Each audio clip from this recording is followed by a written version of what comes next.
Alright guys, we're back in the garage today. The truck's got more issues. If you haven't seen my last few videos, I'll kind of go over what's going on with this truck.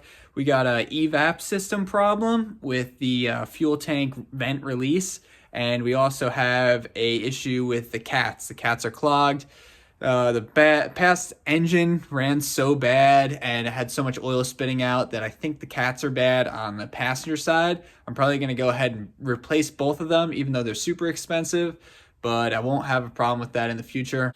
We're going to start today with the Evap system. I think it's going to be a pain in the ass to get the Evap canister out of this truck. I don't know exactly the right way to do it. I'm going to try to lift the bed up here and then get to it. Also going to be dropping the fuel tank because the fuel tank level indicator is wrong. You run out of gas at like a quarter of a tank, so I think there's a problem with that. So let's get started. I'm gonna try to see the best way to take this Evap canister out and we'll go from there. So here it is right here. This is the canister assembly. These two pieces, they run into the tank there. I'm probably gonna end up dropping the tank too. But basically it looks to me like you need to lift the bed up to get them out.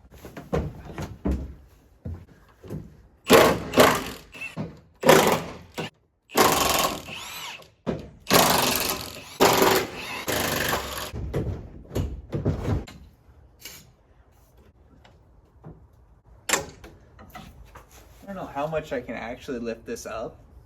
There's probably stretching a couple wires. Got this nice wood block, that one in there, and that should be just fine. Okay, there we are.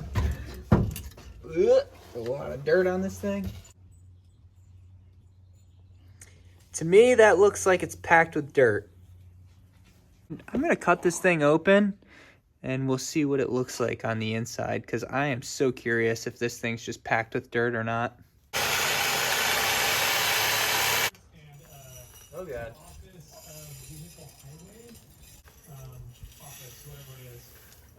In case anyone was curious what is inside of a charcoal canister, surprise, surprise, there's charcoal.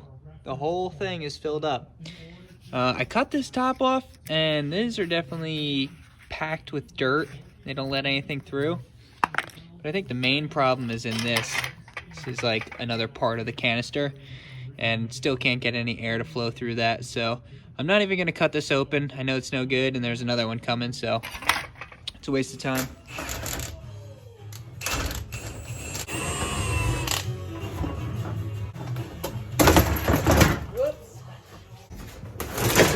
Okay. Woo, that's a big boy. Let's see what we got. We got a fuel fill. This is your vent for Evap at the top here.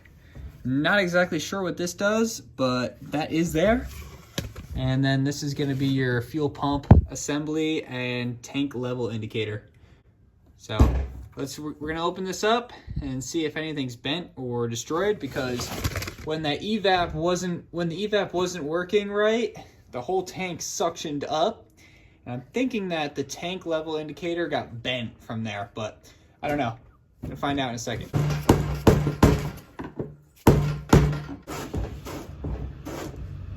This whole thing, I don't know if that's supposed to be bent like that, but that looks bent. So I'm gonna say that is our issue. Oh, hello. Looks like we got ourselves a little surprise too. What's this? Hello. Oh, hi. So Toyota replaced this fuel pump under warranty, but they left something behind. What the f, Toyota? Let's see what else is in here. First up, we got this nice piece of aluminum.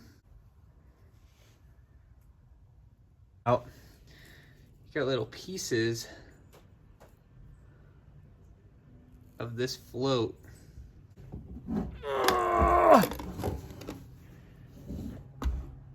Ta-da!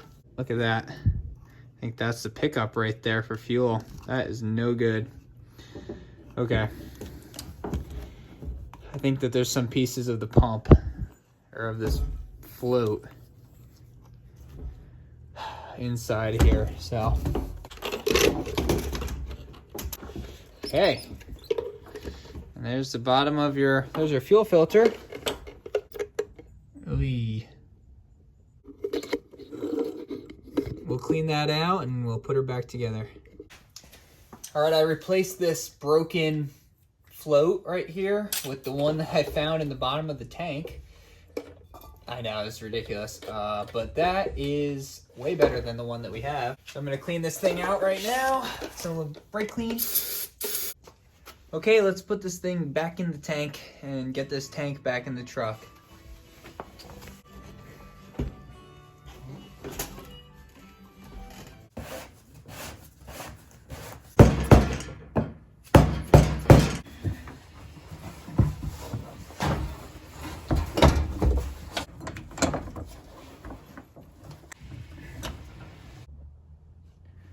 Okay, now we just have to reconnect all those connections. We got the tank vent that goes to the Evap. We got our fill and then a breather hose. Reconnect all those and your tank is back in. Okay, I got the new vapor canister and leak detection pumps from the salvage yard. They came pretty quick, couple days, and so now I'm gonna swap over this bracket to the new vapor canister and put it back in the truck. I know, I'm a businessman. Just doing business. I have a hard bargain. I do. I've been told that. This thing come with the King Shock set? Yeah. That's not stock. Nope. All right, I'm just finishing bolting everything up on the truck. Got the Evap canister all in. Kind of hard to see, but got the bed bolted back down. And that's pretty much all I got for the Evap canister, which is super easy to put back in. So I'm gonna put everything back together now, finish this up, and see if that fixed the problem. All right, we got the truck back on the road. We got no fuel in this thing, so we're crossing our fingers that we actually make it to the gas station. But right now I cleared the check engine light for the cats. See if that comes back on or not. We're sure it will. And yeah, we'll fill her up with some 91. All right, I'm at the gas station right now, paying $5.25 a gallon for premium. You need it when you have a supercharged truck. And if I fixed it, this thing should be able to fuel without an issue, without the pump clicking off. So let's find out. Stupid California pumps.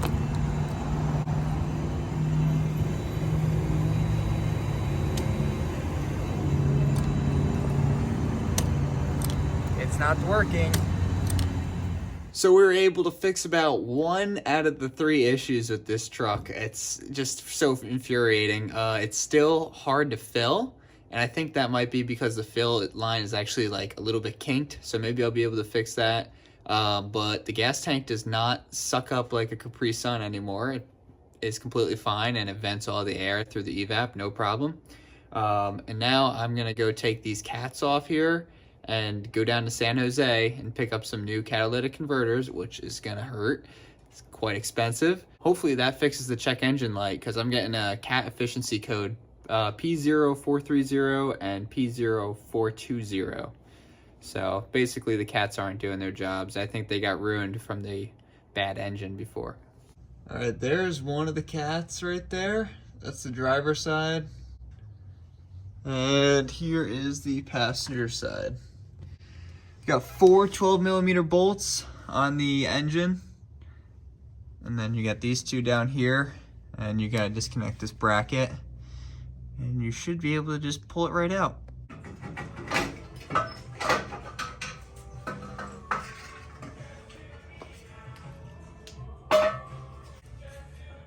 That was definitely caked with oil. Now, let's see if I can get a view inside of this thing. Hopefully they might just be hollow. Oh God, they are. I think it is. There's basically a whole bunch of precious metals in here, or there's supposed to be. and they filter your exhaust gases so it doesn't smell when you're driving down the road. But it seems to me what this person did, either on purpose or it blew apart somehow. I think they did it on purpose, but is see how you can see right through it? Somebody basically took all those metals out, which means the catalytic converter is not doing its job, and that's why we're getting those check engine lights. Here's the passenger side. It's got the same thing, completely hollow. So this will never pass California smog, and yep, that's our reason for the check engine lights. So gonna go grab some new cats and we will put them back in. Okay, so $700 later, we got our new cats, driver and passenger side. These actually have the catalytic converter elements inside, all those precious metals. And I would go with the cheaper route and just like, you know, try to use one of those check engine light floors. You can use anti-foulers, which basically make it so that the check engine light doesn't come on. But I just want it to be done right. I want this truck to last, and I want to pass smog. California smog is super stringent with this stuff, and they take a magnifying glass to everything on your car. So it needs to have the right stuff. That's why we got it, and I'll show you inside right now. So here's the inside of the cats. You can see compared to the old ones, there's actually the catalytic converter element inside. And these cats only have 25,000 miles on them, and they're actually from the same truck that I got the engine from. So I'm gonna go throw these in right now. Should probably take about an hour, then we'll be back on the road.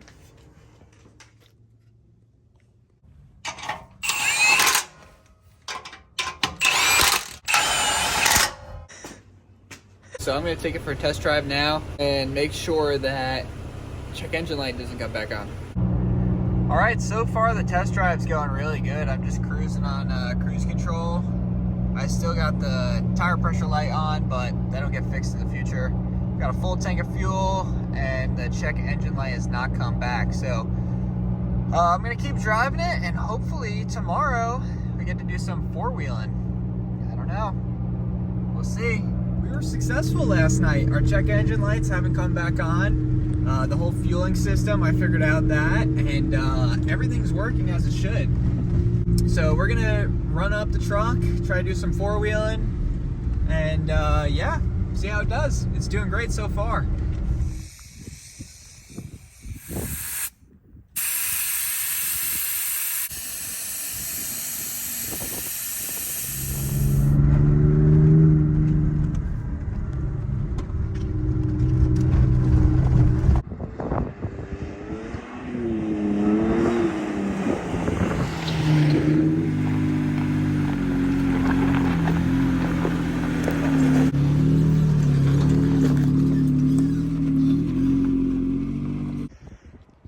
Chips on any sandwich can make it better.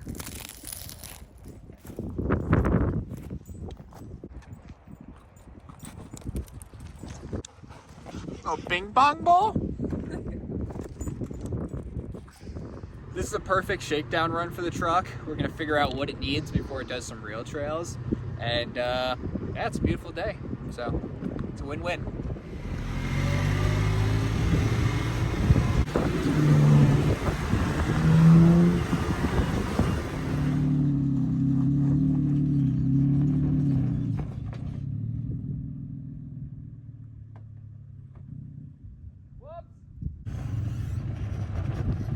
Okay, I feel like a real idiot.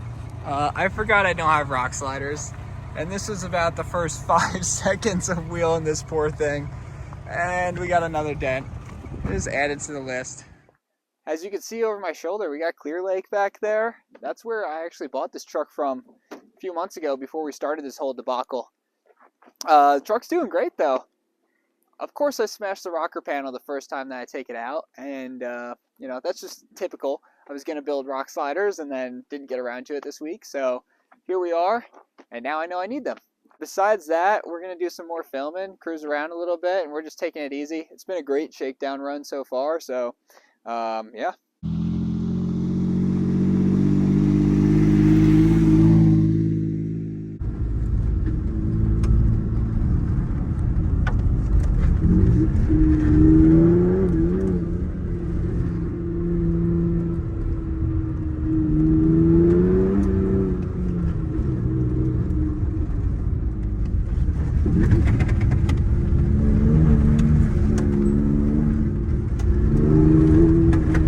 last one.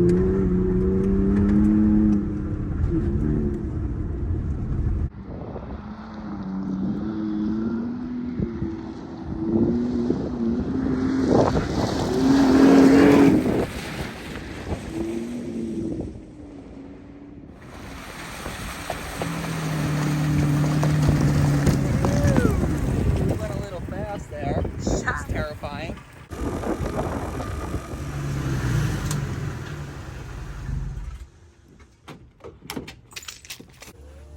We just made it home about 5 minutes ago. The truck did great. No problems the whole day.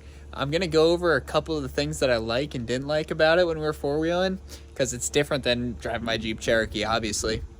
But first, let me show you something. Now, this is a win. These are all the monitors that you need basically for emissions in California, and they all say okay. You got our catalyst monitors, which were not okay before because we didn't have any cats. We got our Evap system, which is okay now because we have an Evap now. And all the other ones are all set and good to go. So that's a win right there. We'll have no problem passing smog. Okay, it's been 500 miles since we installed this oil catch can. And I'm going to open it up and show you what we have inside. See if we have anything or what.